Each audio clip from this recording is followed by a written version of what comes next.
Okay. Ang barko din ay, yan, tumagilid. Tumagilid at tumaob ang isang dredger vessel sa Rizal Occidental, Mindoro. Ayon sa Philippine Coast Guard, may kargang buhangin ng Filipino flag vessel. 13 Pilipino at 12 Chinese ang sakay ng motor vessel Honghai 16. Pero 8 Chinese at 6 na Pilipino pa lang ang nare-rescue kabilang ang kapitan ng barko na tumangging magbigay ng pahayag. 2 naman ang nasawi, isa sa kanila ay Chinese. Siyam pa ang nawawala. Base sa investigasyon, unang pagkakataong naghukay ng buhangin ng sand carrier vessel sa Rizal para sana maiwasan ang pagbaha roon at sa mga kalapit na probinsya.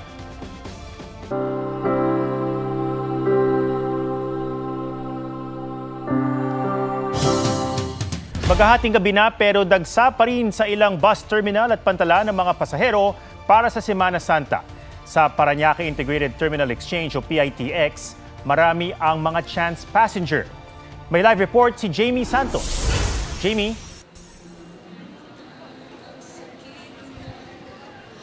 Marami na ang nagsisiuwian sa kani-kanilang probinsya ngayong Miyerkules Santo at pahirapan ng makasakay. Alas 4 pa lang ng hapon, mahaba na ang pila ng mga pasahero sa isang bus terminal sa Maynila. Puno na ang waiting area, karamihan sa mga biyahe roon patungong norte. Kahit terik ang araw at matindi ang init, tinitiis ito ng mga pasahero. Marami ang ngayon lang nakabiyahe dahil sa trabaho at nag-ipon pa ng budget pauwi sa probinsya. Yung mga bata po kasi dito sa Manila may pasok pa, late po yung crossing nila. Matatagalan hanggang election na po. Kasama ang 8 iba pa, swerteng nakakuha ng tiket ang ginang na ito pa Cagayan. Wala pa po, nag-chance passenger lang po kami. Kararating ko lang po, galing Hong Kong kasi. 72 bus units ang inilaan ng terminal na ito sa Maynila para sa Holy Week. Sa PITX, dagsa na rin ang mga pasahero. May mga nakabook na, pero marami pa rin ang chance passenger. Matapos ang ilang oras, swerteng nakakuha ng tiket si Almar Panaga. Napakainit. Wala na daw pong aircon na sasakyan. Ano po yung nakuha natin, sir? Ordinary pero lang po. Basta makauwi lang po.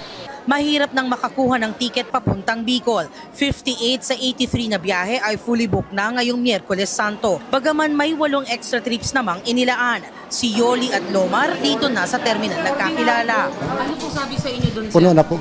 Busy po sa trabaho, mami. Paano, sir, kung pagdating doon wala pa rin? Walang magawa, bukas na lang siguro. Makauwi lang sa pamilya. Kung wala rito masasakyan, ano pong plano natin? pwede naman pumunta muna ng turbina. Transfer ulit. 2 transfer. Sa mga biyahe pa norte, 16 sa 88 trips pa lang ang fully booked kaya may available pa. Marami pa ring biyahe papuntang Visayas, Mindanao, Laguna, Batangas at Quezon. Tuloy-tuloy ang mga biyahe sa PITX bukas, Huwebes Santo, kabilang na ang mga patungong Bicol. May ilang limitadong biyahe rin papuntang Visayas at Mindanao. Pagdating ng Biyernes Santo, karamihan ng biyahe sa PITX ay suspendido. Magbabalik normal ang operasyon ng mga bus sa Sabado at Linggo ng pagkabuhay.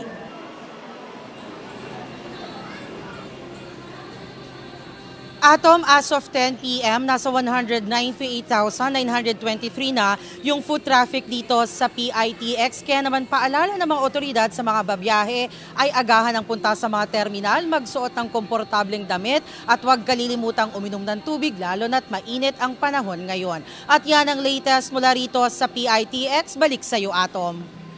Maraming salamat, Jamie Santos.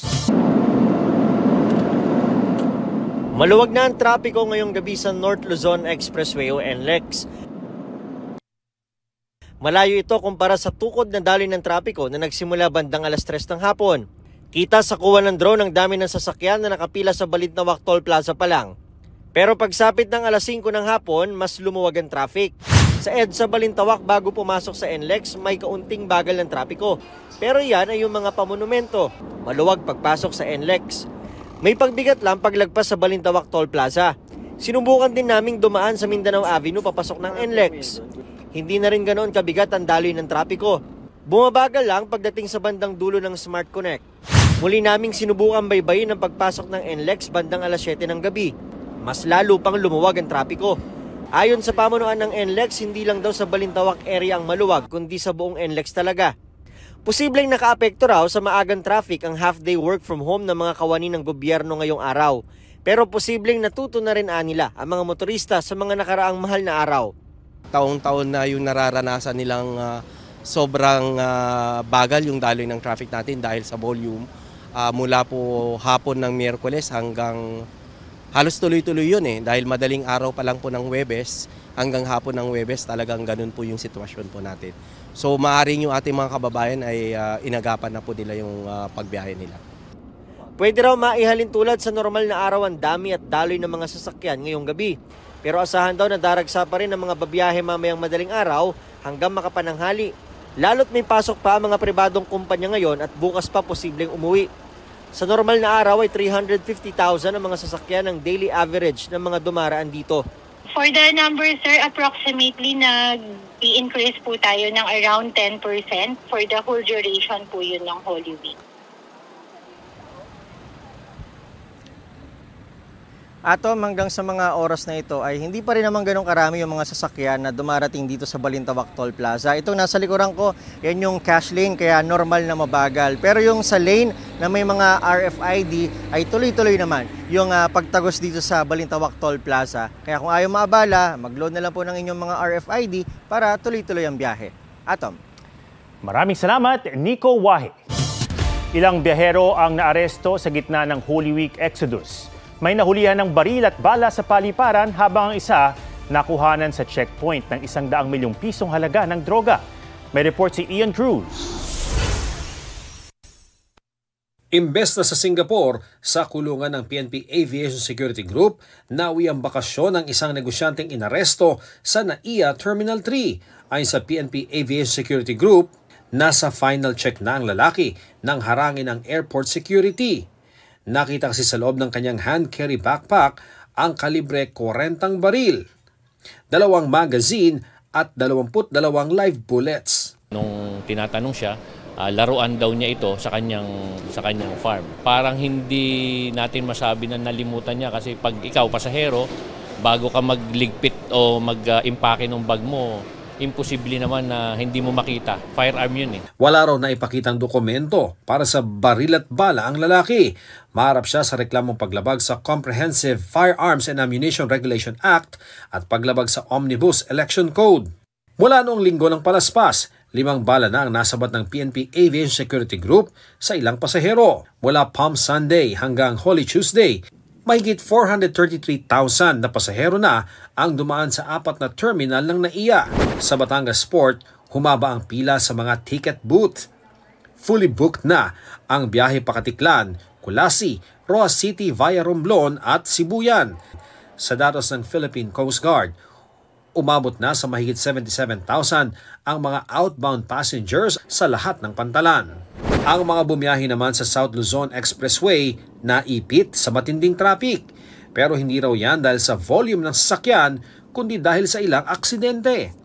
Alas 3 ng hapon, 4 na sasakyan ang nagkarambola. Sinundan pa yan ng sagian ng bus at closed van. Nagdudulot din ng traffic ang mga nasisirang sasakyan. Sa Catbalogan, Samar, sirang fog light ang dahilan kaya hinarang ang isang sasakyan sa checkpoint ng Highway Patrol Group. Nang inspeksyonin ng pulis at PIDEA, nakuha sa loob ng sasakyan ang umano'y 15 kilo ng hininalang shabu na higit 100 milyong piso ang halaga. Inaresto ang driver ng sasakyan. Ian Cruz nagbabalita para sa GMA Integrated News.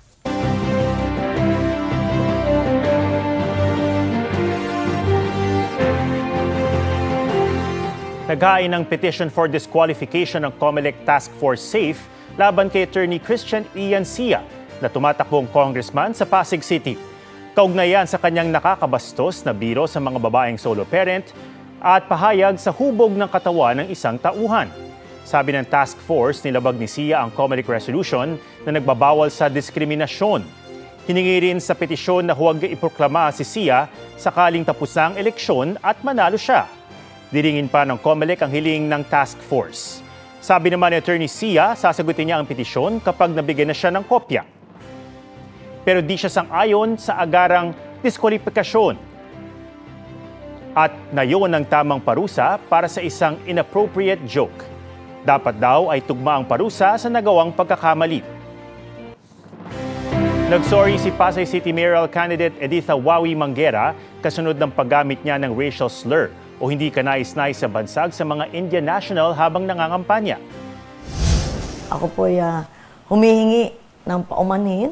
Wala po akong masamang interes. Yan pong aking nasabi na yan ay sigaw at damdamin po ng mga tigalungsod ng Pasay. Sa totoo po, yung napanood yung video, yung po'y putol. Hindi po talaga yun ang pinakabuod ng aking sinabi. Sa atin po mga Indian national, ako po'y walang galit, wala akong pagdaramdam sa inyo.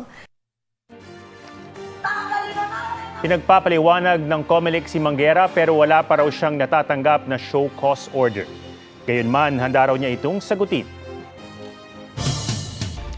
Pag-akyat sa sikat na Lourdes Grotto at malamig na panahon ng sinadya ng ilang turista na umakyat sa Baguio City ngayong Semana Santa. Live mula sa City of Pines, may report si Mav Gonzales. Mav? Atom, gabi na, pero marami pa rin namamasyal at ine-enjoy yung malamig na hangin dito sa Burnham Park dahil bukas yung mga atraksyon hanggang hating gabi. Kanina meron na rin ngang mga nauna ng magdasal ngayong Miyerkules Santo sa Lourdes Grotto. Umaga pa lang, moderate to heavy na ang traffic sa Marcos Highway paakyat ng Baguio. Pero hindi ito alintana ng mga turista na piniling doon mag-Semana Santa, lalo't ang lungsod maagang nabalot ng fog. Bumaba pa sa 18 degrees Celsius ang temperatura sa isang punto. Sa Manila, sobrang mainit na yung simoy ng hangin, unlike dito sa Baguio na malamig pa rin talaga. Isa sa mga dinarayo ang matarik na Lourdes Grotto na bukas mula alas 6 ng umaga hanggang alas 6 ng gabi. 252 steps ito paakyat ng Lourdes Grotto. Medyo mahirap siya physically tasking pero kasama raw kasi yun para parte na ng pamamanata. Habang paakyat, madaraanan ng Stations of the Cross. At sa taas, pwedeng magdasal at magsindi ng kandila. It's very miraculous for us. We go here to pray and to give thanks na rin. Ba't po kayo Wednesday naisipan nyo ng umakyat? Para less crowd, mas solemn in a way. Kasi ang pinunta talaga namin dito yung anak kong may sakit. Para gumaling naman siya. Ang daming tao pag mahirap traffic. Nauna ng pakiusap ng Baguio City LGU, huwag nang magdala ng sasakyan kung aakyat ng Baguio dahil matindi na ang traffic. Pero kung magdadala pa rin ng sasakyan, epektibo pa rin ang number coding sa lungsod mula 7 a.m. hanggang 7 p.m. kahit Holy Week. Pwedeng i-download sa smartphone ang BCPO View Baguio app para makita ang lagay ng trapiko. Mahigit 1,000 tauhan ng Baguio City Police naman ang nakadeploy ngayong Semana Santa.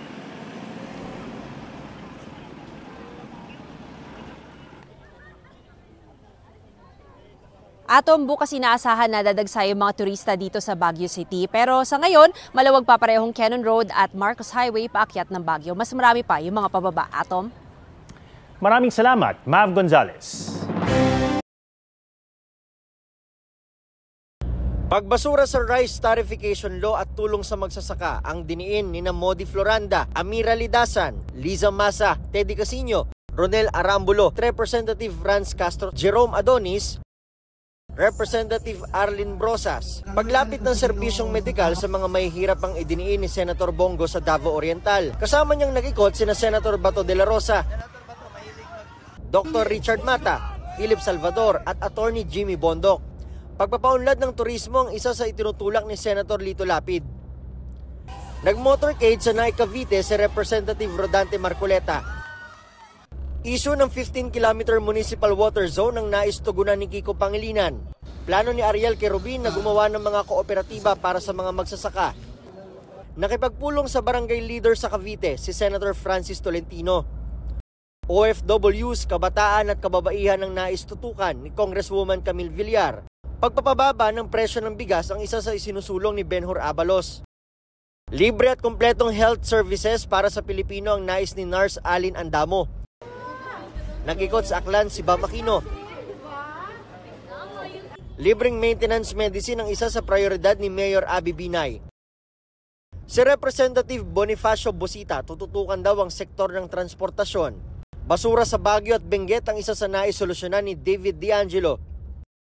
Pagtaas ng pondo ng hudikatura ang tinalakay ni Attorney Angelo De Alban.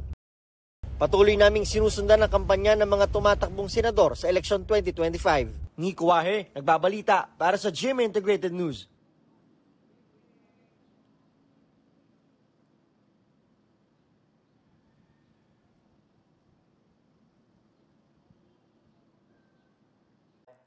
Huwag magpahuli sa mga balitang dapat niyong malaman. Mag-subscribe na sa GMA Integrated News sa YouTube.